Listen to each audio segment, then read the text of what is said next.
El caso de Iguala desnudó la crisis de las instituciones en Guerrero y generó la peor crisis de derechos humanos que ha vivido este país en los últimos años.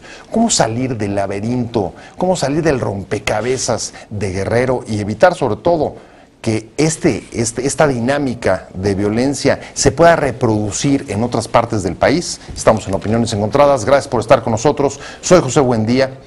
Vamos a ver ahora algunos datos para contextualizar el debate y regresamos aquí al foro a tener nuestro intercambio de ideas, nuestra discusión, nuestro diálogo sobre este tema.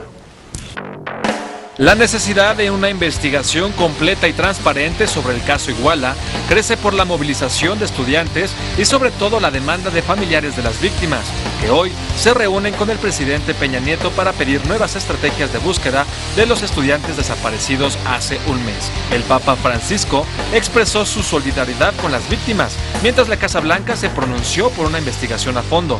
Por su parte, a las familias les preocupa que se criminalice a los estudiantes, luego de que un líder de Guerreros Unidos declarara que los normalistas estaban infiltrados por el narco. Al asumir el cargo como gobernador interino de Guerrero, Rogelio Ortega ofreció crear una comisión de notables para investigar el ataque y la desaparición de los 43 normalistas de Ayotzinapa, cuyo paradero se desconoce desde hace un mes. El caso Iguala se ha convertido en la mayor crisis de derechos humanos en el gobierno de Enrique Peña Nieto. Este reiteró el respaldo de su gobierno al de Guerrero, aunque hasta ahora la respuesta de autoridades federales y locales ha resultado ineficaz y limitada para superar la crisis. En el exterior, la crisis ha afectado la imagen del país y hacia el interior merma la credibilidad y confianza hacia las autoridades y partidos. Incluso ha alcanzado liderazgos de la sociedad civil como el padre Solalinde, quien recibió el rechazo de familiares de las víctimas por declarar que habían sido incinerados vivos. Posiciones. Número 1. El Papa Francisco declaró que quisiera elevar una oración y traer cerca de nuestro corazón al pueblo mexicano que sufre por la desaparición de los estudiantes y por tantos problemas parecidos. Número 2. Vidulfo Rosales, asesor jurídico de los padres de familia de los estudiantes, demandó que abran todas las líneas de investigación, que no se criminalice a la normal rural. No quisiéramos que cobrara fuerza el tema de la infiltración y reducir el tema de la represión a la que fueron sometidos los compañeros a un tema de disputas delincuenciales. Número 3. El gobierno de Estados Unidos calificó de preocupante la desaparición de 43 normalistas en Iguala desde el pasado 26 de septiembre. Número 4. En un mitin en el Zócalo del DF, el ex candidato presidencial y líder de Morena, Andrés Manuel López Obrador, propuso integrar una comisión de la verdad. Arrancamos con Opiniones Encontradas. Muchas gracias por estar con nosotros. Vamos a hablar de los antecedentes y sobre todo de las perspectivas de salida de la crisis en Guerrero y del impacto que puede tener, desde luego, en otros lugares del país donde hay condiciones que puedan ser similares. Y para discutir sobre este tema me da mucho gusto recibir en este estudio que esté con nosotros la presidenta de Causa Común, María Elena Morera. María Elena, un gusto, un placer que estés con nosotros. No, muchas gracias. Y está con nosotros también el senador Armando Ríos Peter por Guerrero. Armando, SVP. como siempre, Justo. Ya ambos han estado con nosotros en otras oportunidades. Y si quieren, vamos directamente al tema. Marilena, si tuvieras que decir en una pincelada qué es lo que ha significado el caso de Iguala para el país, ¿cómo lo describirías? ¿Cuál sería, digamos, tu diagnóstico? No. Para nosotros es un tema terriblemente doloroso, ¿no? Creo que para el país es terriblemente doloroso en un esquema internacional en el que ya nos veíamos con grandes reformas estructurales, en el que ya nos veíamos dando un paso en los temas económicos y sin embargo en el tema de seguridad y en el tema de derechos humanos nos vemos completamente estancados y pues dentro del fango. Yo diría, y por el otro lado, por supuesto, con una gran oportunidad de hacer las cosas distintas, porque muchas veces cuando hay tanto dolor es cuando se puede rebasar los temas y realmente todos comprometernos a hacer un país distinto. ¿Qué pasó con las instituciones en Guerrero, hermano? Bueno, yo creo que las instituciones en Guerrero, o digamos el caso de Iguala, para retomar la primera pregunta, evidenció la grave carencia que tiene una entidad como Guerrero en términos institucionales, donde la enorme fragilidad que tiene la sociedad como tal, pues denota no solamente una ausencia de mando por parte de la autoridad, sino falta de confianza, y lo resumiría en una palabra: miedo a que otros actores, a que otras visiones sean las que imperen y que sean el cobro de piso, el secuestro, el asesinato como del que fueron objeto 6 personas en Iguala hace poco más de un mes, 43 personas que están desaparecidas, donde no se logra entender en dónde dentro de un territorio como el de Guerrero están o qué fue lo que pasó. Al no haber este vínculo de autoridad, lo que se evidencia es la desnudez total que hay en términos de presencia de instituciones y de presencia de autoridad. Ahora, sí hay miedo, María Elena. En efecto, ahí lo que estamos asistiendo, digamos, es que hay una ausencia absoluta de instituciones y de autoridad. ¿Compartirías tú ese diagnóstico? Sí, por supuesto. Yo creo que aquí hay un tema de corrupción, de simulación y de impunidad.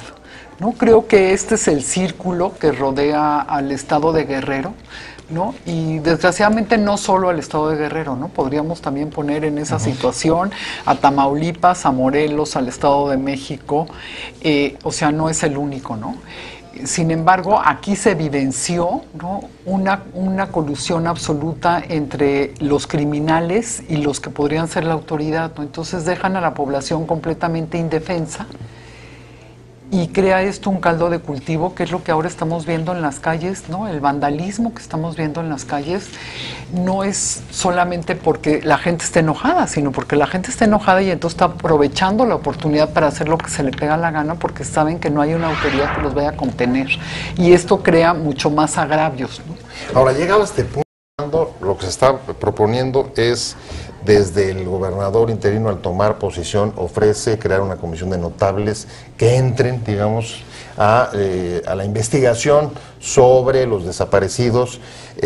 López Obrador también lo propuso en el mitin que realizó en el Zócalo, y antes que López Obrador, María Morera había lanzado la idea de una comisión de la verdad. Parece como que hay dos agendas. Una es lo inmediato, a ver cómo le entras a resolver el clamor de saber qué es lo que sucedió y el destino de los 43 desaparecidos, y luego pues, un diagnóstico sobre qué es institucionalmente lo que ahí sucedió para llevar ese punto.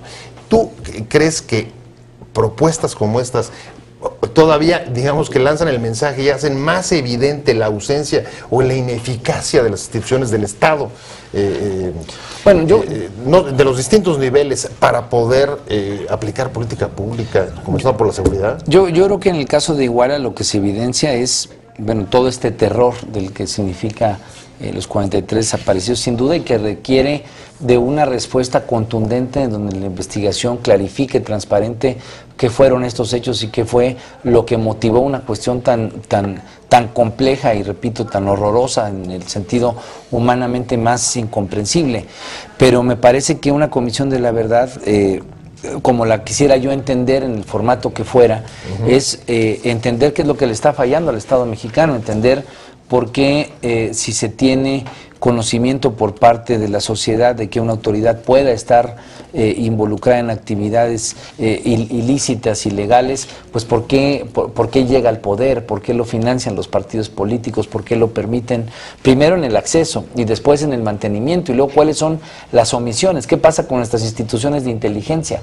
Que se supone que son instrumentos preventivos para evitar que ocurran cuestiones que le dañen a la sociedad, y eso te estamos hablando de autoridades municipales, pero también de autoridades estatales, también de autoridad federal, de la propia sociedad, que en su conjunto no tiene opciones, porque la autoridad, si la ve implícita o que la ve compartida con los actores criminales, pues no tiene una opción para denunciar, para señalar, para poder decir que esas cuestiones cambien. Entonces, a mí me parece que una comisión para el caso de Iguala es indispensable, porque Iguala lo que desnudó fue, sí, la fragilidad en la que vive Guerrero con la problemática institucional, pero hoy Guerrero significa para nuestro país, y en la imagen no solamente de nosotros como mexicanos, sino para el lugar que ocupa México en el mundo, pues una serie de territorios que tienen enormes ausencias institucionales, donde no se tiene claridad de qué pasa en el territorio y no se tienen claras instituciones que le permitan dar coherencia y cuidado, paz,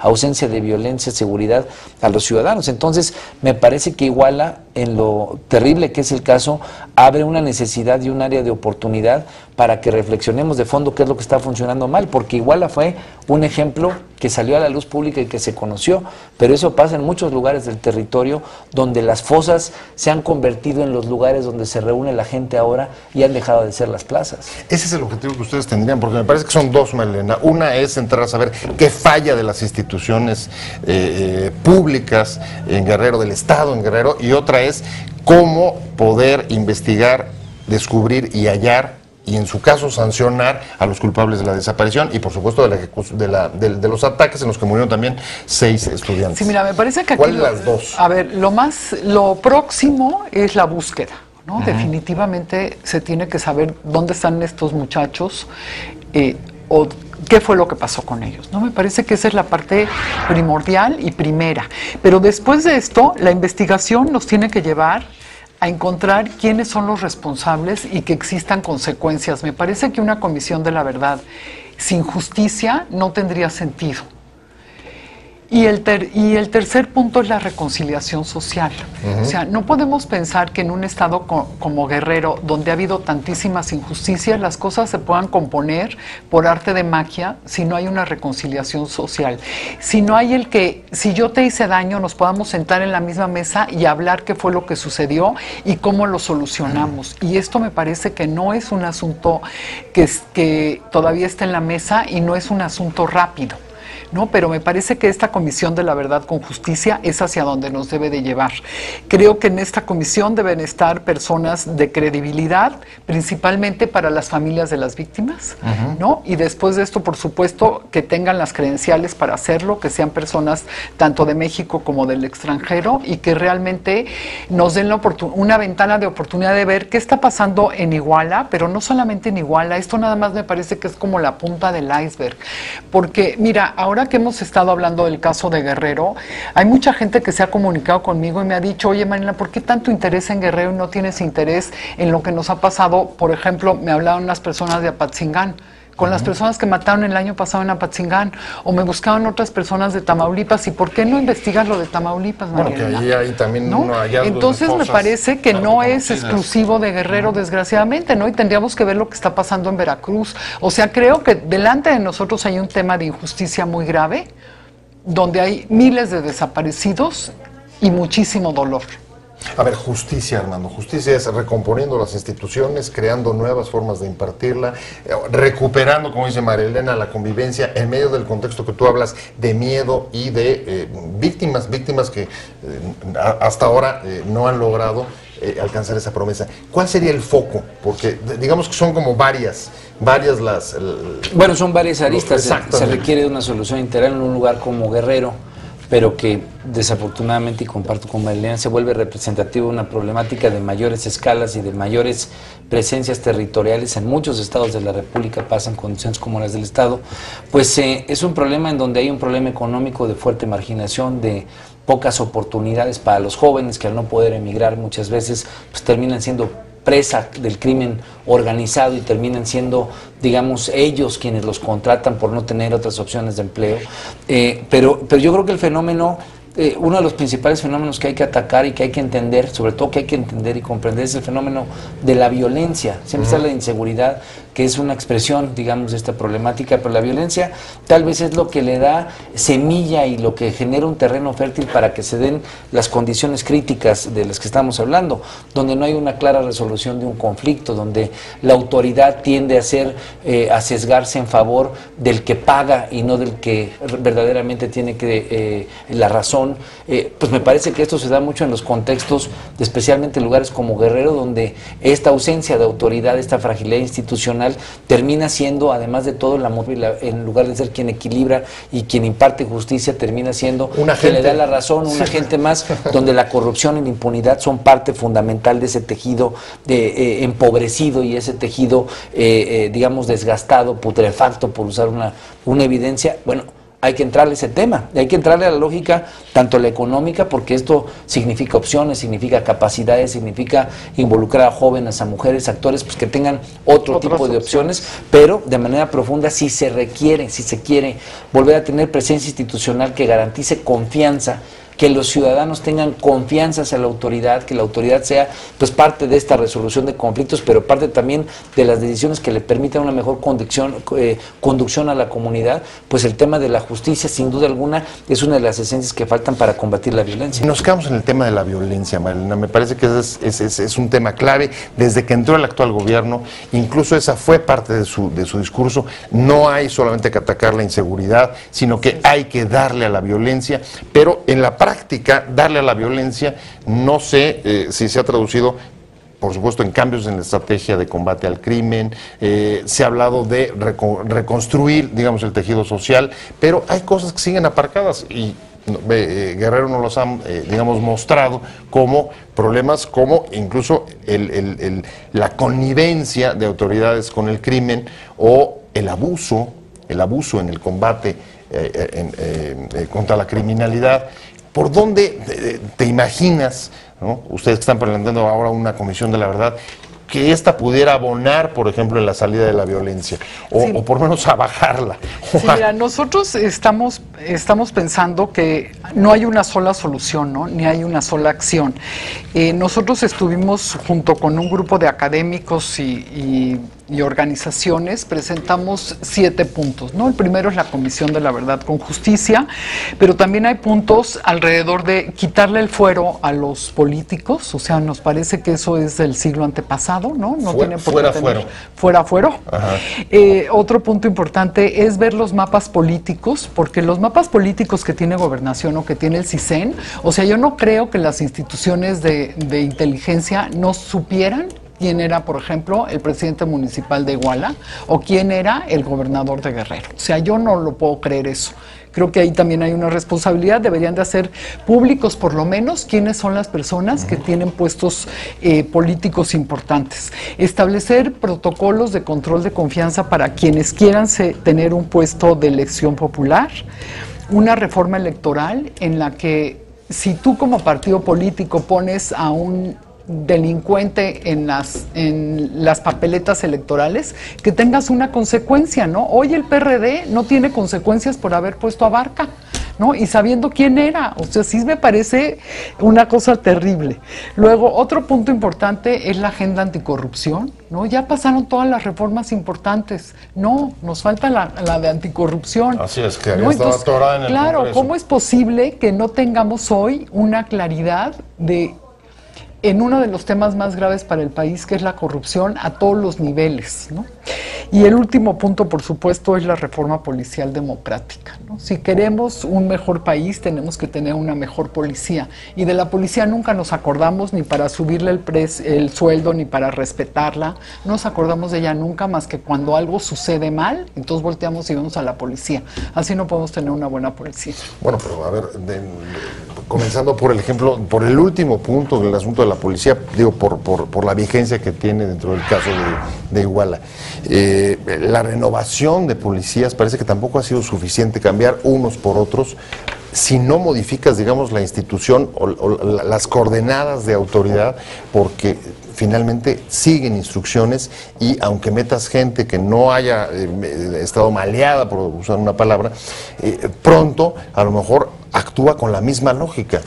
Bueno, yo te diría, de los 7 puntos, yo comparto los 7, pero me parece que todavía están limitados. Hay muchos más que hay que ver. Hay que ver el tema de mando único. Yo creo que es un tema que hay que poner sobre la mesa, porque si no se fragmenta, o sea, digamos, hay cosas operativas y hay cosas que te tienen que dar capacidad de entender cómo se articula desde la presencia territorial del Estado mismo como tal, que son las fuerzas policíacas de seguridad, hasta cómo esto es parte de un sistema de procuración de justicia, cómo es parte de un esquema de defensoría, cómo es parte de toda una visualización de los derechos humanos como corazón del tema, justicia alternativa, es decir, digamos, atender una problemática problemática de violencia como la que estamos hablando, significa toda una serie de pasos que nos permitan revolucionar mucho de lo que se ha metido en una lógica inercial. Yo rescato cuando yo escuchaba como hoy Platillo que se habían hecho todas las reformas, yo decía, falta la más importante, que es la corrupción, porque en todas las reformas que se hicieron hay huecos para que la corrupción abra la oportunidad de que sean unos cuantos los que se apropien de los bienes nacionales, que sean unos cuantos los que se apropien de los recursos públicos. Entonces a mí me parece que sin duda alguna en el tema de la violencia, en el tema de la impunidad, en el tema de la inseguridad, de la que expresa mucha de la sociedad que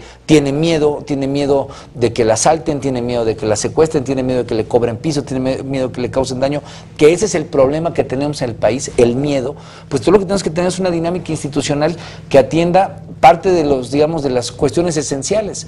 Y ahí donde hay corrupción es donde se abren estos espacios para que una autoridad municipal sea parte del crimen, para que utilice a sus policías para detener jóvenes, para que los secuestren, para que los desaparezcan de manera forzada, porque hay una colusión con el crimen que pues seguramente les está dando dinero. Entonces, es una parte importante. Si veo esos 7 puntos, un elemento que me parece que puede ser, digamos, un denominador común es atender a la forma de ejercer el poder, digamos, opaco, patrimonialista, sin mayores contrapesos. Clientelar, totalmente. Por ahí es por donde habría que empezar, porque, digamos, entiendo lo del miedo y entiendo lo de, incluso las complicidades o la falta de alternativas de la sociedad para reaccionar frente a una situación como esta de violencia, pero en la crisis, digamos, los puntos están señalando directamente ¿quién? A los partidos. Pues los partidos y las clase autoridades política, que son las que ejercen el poder, y también hay que ponerlo, hay que cambiar la dinámica en la que participa la sociedad, porque todo es parte de un problema, no hemos logrado cambiar, y es un problema de la transición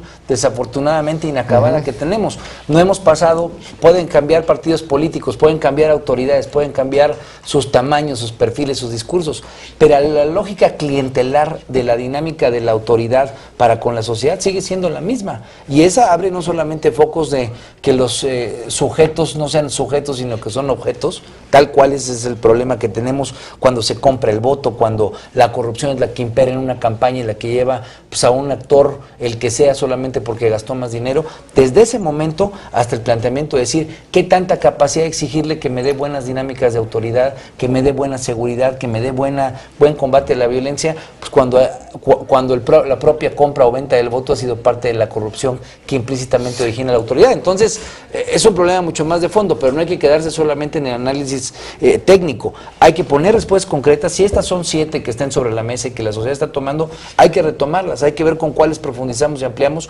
pero hoy el caso de Iguala lo que te pone es en la vitrina la necesidad profunda de revisar a fondo el Estado mexicano.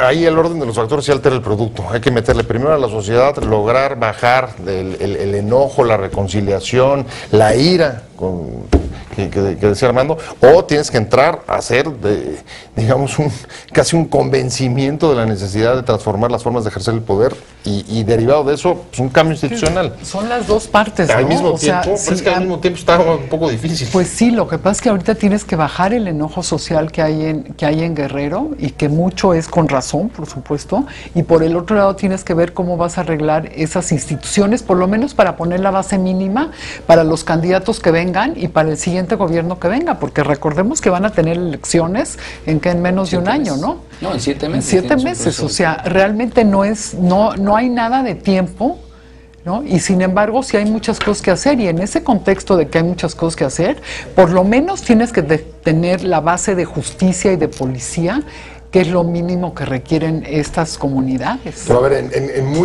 digamos un ejemplo muy concreto, un punto muy específico, y es, a ver, puedes meterle mayores controles de legalidad para la selección de los candidatos, mapear políticamente el Estado. Puedes meter todo eso, pero eso no necesariamente te lleva, por ejemplo, a romper las lógicas clientelares de las que hablabas. ¿Cómo le pegas a una lógica clientelar? No, bueno, yo creo que eso es parte en gran medida del ejercicio de gobierno, pero lo que tú necesitas, yo creo que en el caso de Iguala y en el caso particular de Guerrero, necesitas de un gran acuerdo nacional.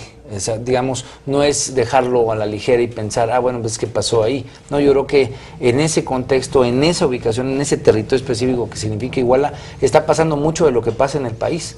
hoy se llama Iguala, pero se pudo haber llamado de alguna otra forma y pudo haber sido alguna otra entidad, donde haya un presidente municipal que está coludido y sus policías trabajan para el crimen, no es una condición específica de Guerrero, donde hay omisión de parte de la autoridad estatal que conociendo de la situación no haya intervenido previamente, o la autoridad federal, tampoco es el caso específico de Guerrero. Pero ¿qué es lo que yo quisiera decir? Es entender que hay una problemática que no solamente está identificada con tal o con cual actor, con un orden de gobierno, y como tiene un color político distinto, entonces solamente es ahí, no.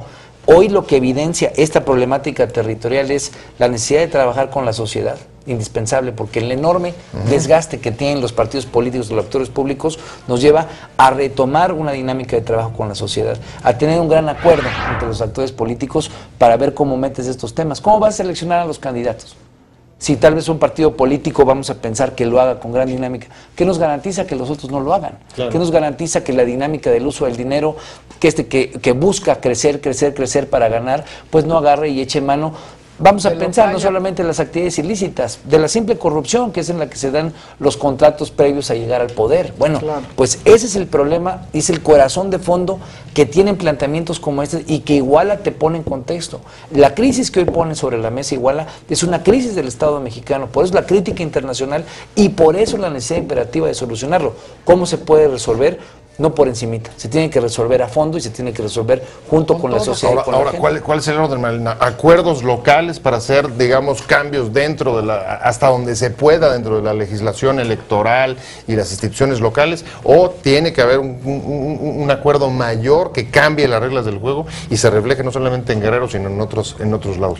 ¿Por dónde? Creo que yo coincido con Armando que tiene que ser un gran acuerdo nacional, llámese acuerdo, llámese plan de Iguala, lo que sea, ¿no? Sí. Pero que sea a nivel nacional, que todos nos pongamos de acuerdo en los mínimos que vamos a requerir para una campaña política, en los mínimos que queremos para un policía, en los mínimos del comportamiento de un ciudadano, ¿no? Me parece que tenemos que tener un acuerdo de qué país queremos construir.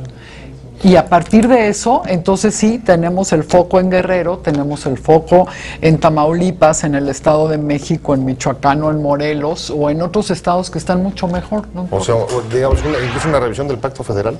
Bueno, a mí me parece que el federalismo es uno de los principales contextos que están en la discusión. Cuando yo pongo el tema de mando único, lo pongo porque en cierto sentido, ¿no? Hay pues toda una dinámica que hoy te tiene a municipios con capacidades pues realmente limitadas para poder enfrentar la defensa del territorio y por lo tanto para defender a los ciudadanos. O el tema del crimen organizado, lo pongo solamente porque es un contexto por el cual siempre se quiere que haya una salida en la incapacidad muchas veces de ser autoridad. Es que fue crimen organizado.